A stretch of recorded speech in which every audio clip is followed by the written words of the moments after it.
So probably most of you know Marie Kondo. She's a Japanese consultant that changed people's lives through tidying up their places. She has a pretty famous Netflix show, probably you see. And now I want to share a little bit of lessons I learned from the Marie Kondo method that we can apply in agility. So one interesting thing about the Marie Kondo method, KonMari, is that she stated that tidying actually is 90% of mindset and then 10% of the method. The mindset that you can have about thinking yourself that you can live in a tidy place, you can live in a place that actually enables the lifestyle you have. If we think about in agility, we can think pretty similar stuff. We have leaders, and leaders have thoughts about how the workplace is. Does the people actually want to come to work and actually is motivated? Theory X in McGregor. Or the leader thinks about that people actually want to come and want to deliver value. Theory Y in McGregor. If we have leaders thinking more in Y than in X, everything will be smoother. Another big lesson I learned from KonMari is that storage is just a cosmetic solution. I love boxes, I love fancy boxes, place where to stuff my stuff. So when I learn about KonMari, it's like, well, boxes and having places where you can put your stuff actually doesn't solve your issue about not having the place you want to live. Agile transformation has something similar to that.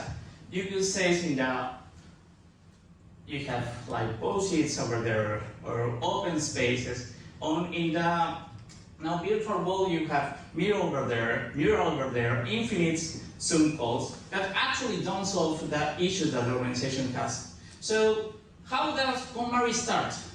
Well, the first thing you do in the KonMari method is actually visualize the kind of lifestyle you want to have, and then think how a place, your place, can enable that lifestyle.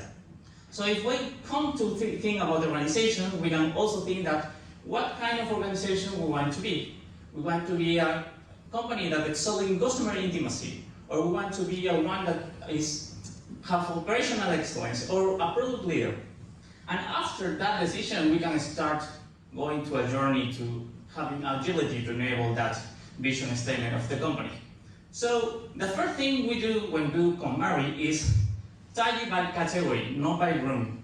So if we think in a traditional method to tidy our places, we will go to one room, tidy that room, go to another room, tidy that room, and then eventually we will have our places clean up or tidy up. The other way we want to do that is not going by rooms, but think about a category, for example, clothing. If we think in an organizational view, what's a category in organization? Probably something end-to-end that deliver value, like a value stream or customer journey, and we want to start from there. Then when we decide when we want to start, in KonMari we discard everything first and then only pick the thing we want to keep. For example, if I do clothes, I have all my clothes together and pick only the clothes that actually will help me to go to the lifestyle I want. We have the famous question, does it spark joy?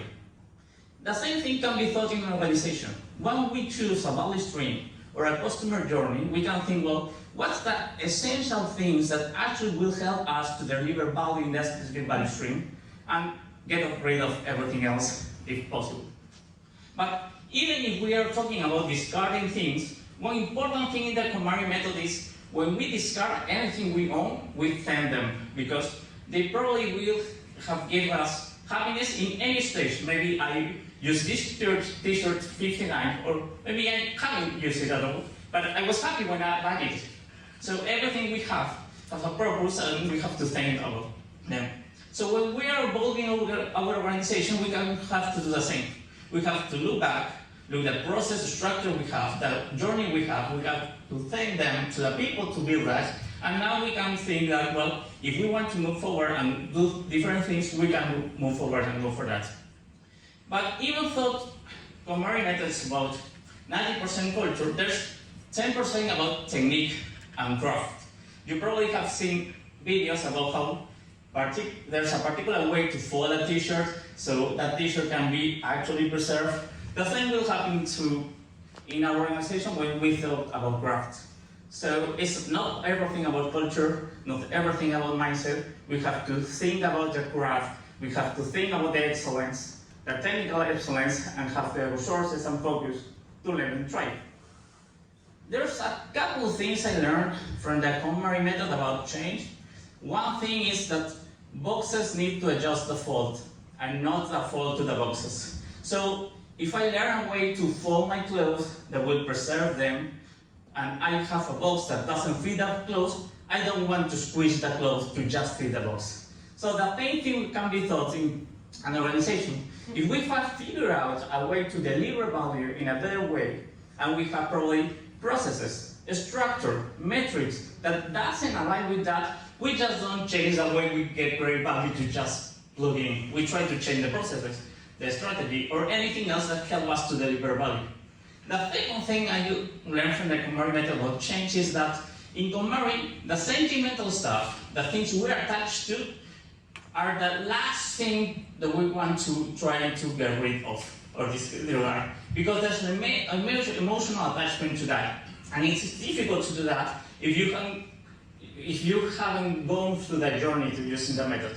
That thing will happen when you try to evolve your organization. You want to start doing it step by step, trying to figure out how to do this journey, how to evolve your organization, and then tackle the most difficult things, and not trying to do that most difficult thing at once.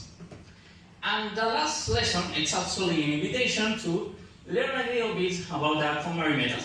Think how it might help your organization to do anything you want to change, and maybe, hopefully, that change will spark joy in your organization. Thank you.